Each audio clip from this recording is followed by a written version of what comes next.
Ó, vou lembrar de um caso aqui que aconteceu ano passado, mas que não terminou, não. Nós acompanhamos uma tragédia familiar bem de pertinho. A morte de uma criança de 9 anos por conta de imprudência no trânsito e no transporte de cargas. Eu estou falando do acidente com pedras carregadas num caminhão pela DF-150, que desceram barranco abaixo e foram parar numa rua domiciliar na Fercal, onde brincavam duas crianças. Uma salvou a outra com a própria vida. Um menino de 2 anos foi parar na UTI, esse foi o que sobreviveu. Nós conversamos com essa família agora, meses depois, para saber como é que está a vida. Em que pé estão as investigações sobre o que aconteceu, quem pode ser responsabilizado por isso e que medidas foram tomadas a partir desse acidente para que isso não se repita. Cadengue, nós somos pais, temos filhos pequenos e sabemos que essa é uma dor que deve ser difícil de administrar, porque só de pensar da falta de ar, né? Como é que essa família está vivendo? Pois é, Nela, mais uma vez, muito bom dia, viu? E pela primeira vez a gente vai conversar, né, com os pais do Guilherme, esse menino de 9 anos que, infelizmente, no dia 26 de novembro acabou morto nessa tragédia muito triste aqui na Fercal. Isso que aconteceu pela manhã, às 10h30 da manhã. E o Guilherme, ele estava na companhia do primo dele, uma criança de apenas 2 anos, atravessando ali, andando mesmo na via marginal, bem próximo à DF-150, quando infelizmente foi atingido por essas pedras que se soltaram após o caminhão perder o controle e derrapar na pista, bater no guarda-reio. E eu estou aqui ao lado da Eliene Pires dos Santos, que é a mãe do Guilherme, também o seu Joselândia Pereira da Silva, que é o pai do Guilherme, né, o Guilherme Pires dos Santos. Primeiro conversar com a dona Eliene, a gente está vendo vocês com a camisa, né, com a foto estampada do filho de vocês. Criança alegre, bonita. Antes de entrar na questão da investigação, acredito que não completou nem 2 meses ainda essa tragédia. É difícil acreditar que vocês passaram e ainda sofrem com a perda do filho de vocês. Não dá para acreditar que naquele dia ele estava passando no local errado, na hora errada, infelizmente, é isso? Sim, bom dia para vocês, é isso. Não era para o meu filho estar naquele lugar, naquela hora, ele não tinha costume de estar lá naquele local. Há 4 anos a gente morava lá, aí a gente saiu daquele lugar e ele ficava na casa da tia dele. E ela deixou ele sair por instante com o esposo dela e aconteceu isso e a gente está aqui sem o nosso filho há quase 2 meses. Ele estava passando ali, andando mesmo da casa da cuidadora dele, vindo para a casa de vocês, que fica num bairro vizinho, e ele estava na companhia do primo. O que as pessoas falaram? Ele salvou a vida do primo mesmo? Ele não teve nem tempo de reação? Como é que você ficou sabendo da tragédia? Não, a gente não mora mais lá, a gente já saiu de lá tem 4 anos e ele saiu da casa da cuidadora dele e foi na casa da madrinha dele e ele ficou andando ali na marginal com o Davi, que é o primo dele de 2 anos, e aconteceu isso. E para mim não teve nada disso, dele salvou o Davi. Meu filho acho que não teve nem tempo de ver as pedras caindo, voando, vindo do ar. E quando atingiu ele, eu acho que o que aconteceu foi que o impulso que a pedra bateu nele, ele jogou o Davi para debaixo do caminhão. Não teve nada disso que ele salvou a vida do Davi, não. A vida do Davi foi Deus que protegeu, porque que não foi o mesmo que aconteceu com meu filho, né? E olha, Neila, você que está em casa ligado no DF no ar, o Joselândia, que é o pai do Guilherme, inclusive ele também é caminhoneiro, né? Estava me contando que não conseguiu trabalhar mais, o caminhão está parado aqui na frente. Você que trafega por aqui na Fercal, na DF-150, foi só mais uma tragédia que aconteceu ali, infelizmente com o seu filho, mas é uma via extremamente perigosa, algo mudou por ali e infelizmente novas tragédias podem acontecer do jeito que está a pista, a DF-150. Bom dia. Bom dia. Nada, acho que nada mudou e muito provavelmente não vai mudar, porque eles não ligam para a vida humana.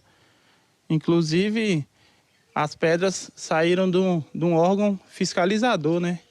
Meu filho, esse ano, ele fez 3 passeios da escola. 2 deles foi na Transitolândia, dentro do DR. O DR explicando para os garotinhos como fazer um trânsito seguro. Aí o Guilherme chegava aqui todo animado com um caderninho da Transitolândia. Pai, é assim que dirige, eu já entendi faixa contínua, isso e aquilo outro.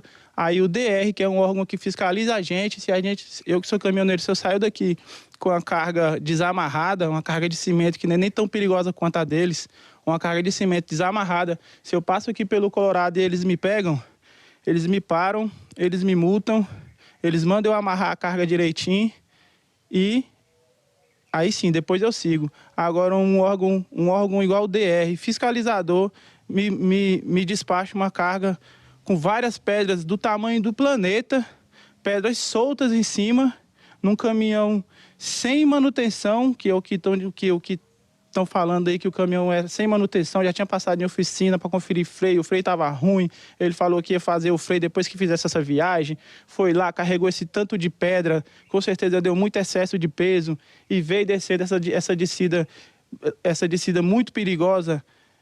O caminhão perdeu o freio, as pedras soltas em cima, e ele veio fazendo o que dava para fazer, até tentar descer o máximo que ele conseguia. Só que chegou ali onde aconteceu o acidente, deve que as pedras que estavam soltas se mexeram e pendeu para um lado e ele não conseguiu mais. E foi aonde. E a pedra que matou meu filho, com certeza, foi as que estavam soltas por cima do caminhão, que foi as que voou, pegou meu filho, a pedra pegou meu filho de cima para baixo. Não tinha lona nenhuma, não? Lona, nem corda, não tinha nada, não tinha nada. A única coisa que tinha eram os barros que eles colocaram, umas terras no meio da caçamba para ver se as pedras não se mexiam.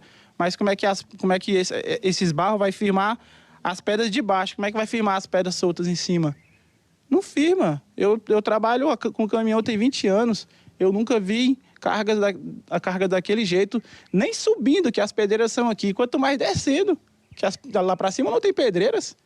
Pedras, você sobe com pedras, é pequenininha, é triturada, uns marruazão daquele lá solto. Ali é colocar a vida de qualquer um, de um motoqueiro, de um carro, qualquer um em risco. E eles colocou em risco e matou. Eu vou continuar batendo um papo com eles, viu, Neila? A gente está preparando uma reportagem para ouvir os pais do Guilherme, tanto o Joselândia quanto a Eliene. É uma família linda que sofre muito ainda com a perda do filho, obviamente. Vamos contar a história dessa família. A gente vai acompanhar ao longo da programação essa reportagem. Lembrando que o que aconteceu no dia 26, essa tragédia ainda é investigada, a Polícia Civil ainda não fechou, não concluiu o caso. E, claro, a gente está aguardando mesmo a conclusão desse laudo, a conclusão dessa investigação, para apontar quem foram os responsáveis aí por essa tragédia, infelizmente, no trânsito. Mas a gente vai preparar uma reportagem ouvindo os pais do Guilherme, contar essa história e, ao longo da programação, a gente vai trazer tudo para vocês. Combinado, amiga? Eu não quero deixar passar essa oportunidade, eu gostaria só de transferir uma pergunta aqui, o Cadengue, é o seguinte, alguém do DR, alguém responsável pelo caminhão, pela carga, chegou a falar com a família, pedir desculpa, se solidarizar, oferecer algum tipo de apoio? Sim, claro, a Neila Medeiros está no estúdio, mandando um grande abraço para vocês. E ela pergunta, alguém do DR, alguém da empresa desse caminhão, ou mesmo o motorista, alguém já entrou em contato com vocês? Para pedir desculpa, lamentar o que aconteceu? Não, ninguém. Eu tô indo em psicólogo, nunca vieram nem perguntar se eu precisava de alguma coisa, nunca... Nada, sabe o que é nada? Nada versus nada? Simplesmente nada. E, para mim, é um dos culpados, assim, não culpados, dos responsáveis também é o pessoal da administração, porque a carga era para uma obra deles. E a gente mora aqui há 30 anos. Pergunta se teve um pessoal da administração que vieram aqui dar uma palavra, perguntar se estavam precisando de alguma coisa.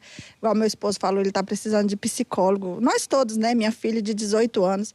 Não teve ninguém que apareceu aqui para falar nenhuma palavra de conforto, quanto mais ajuda. Nem a administração, nem DR, nem Nova Cap e nem o pessoal do caminhão, da Copercan, ninguém. A gente vai ouvir a família, obviamente, preparar essa reportagem, viu, Neila, aí lamentando muito, mais uma vez, o que aconteceu e também essa falta de empatia, viu? É muito triste isso, que ninguém tenha se manifestado, tenha chegado aqui, né, abraçado esses pais diante de uma tragédia, a morte de uma criança de 9 anos. E, claro, acompanhando aí a investigação para saber os reais motivos, o que causou, infelizmente, qual foi o tipo de descaso que, infelizmente, causou a morte desse menino nessa tragédia, tá bom? A gente volta com você, Neila. A gente declara numa situação como essa que a gente falhou como Estado, a gente falhou como instituições e a gente falhou como ser humano. Porque se numa hora dessa acontece tudo isso, a gente não tem respostas para dar com relação à parte burocrática, administrativa, de responsabilidade, mas a gente, como ser humano, a gente pode simplesmente chegar para o casal, abraçar, chorar junto. Eu não tenho nada para dizer, mas eu sei que está doendo e eu vou ficar do seu lado até a dor passar, eu vou me solidarizar, eu vou chorar junto. Mas quando a gente, como ser humano, não tem essa postura, a gente está falhando no principal ponto que a gente não pode falhar.